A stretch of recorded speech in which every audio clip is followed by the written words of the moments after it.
Reit, fo'n trysor cyntaf I ydy'r Burns Brian May gitar. A mae hwn yn replica o gitar ar ei Brian May wneud efo'i dad yn ystod y 60au. Mae hon yn un eitha special achos dwi wedi cael Brian May I lofnodi'r gitar a mae'n deud "Cheers Dan, Brian May."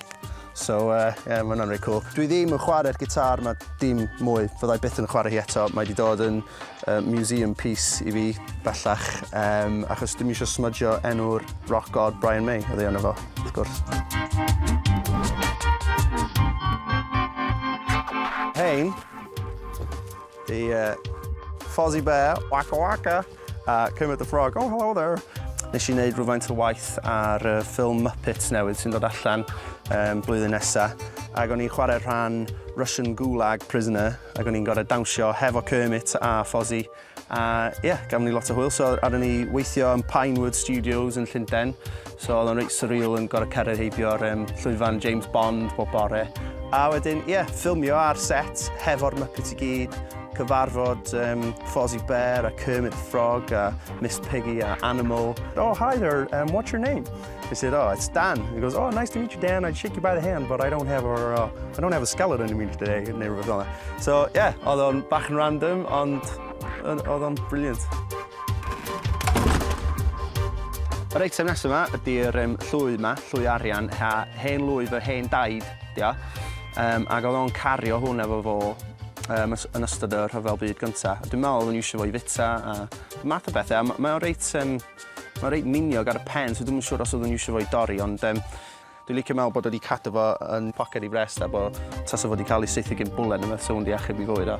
Dyna ddim yn wir, ond dwi'n licio meddwl hynny. Dwi'n gwybod dyn ni fatha di mynd ar drywydd eitha camp wan.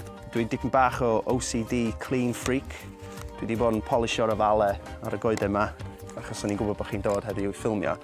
So, pan dwi wrth y sinc yn golchi llestri, un o'n hoff bethau I wneud, wrth gwrs, byddai'n gwisgo fy marigolds I wneud hynny. Tips llnau, jyst trio llnau mor aml a fedrwch chi hwfro bob wsos o leia, sy'n ni'n dweud.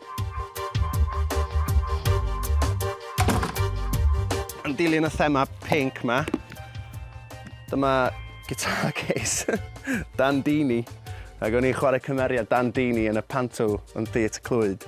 A dwi'n gwneud y pantos bob blwyddyn a dwi'n trio dwy'n prop pob cyfle dwi'n ei gael. A wedyn dwi wedi cael stonc ar y fama. Tu mewn y case ydy'r trysor go iawn, deud y gwir. Cos mae hon yn gitar sydd wedi cael ei wneud I mi gan boi o'r Wyddgrug o'r enw Harry Miller. Dyna'n enw I ar y gitar.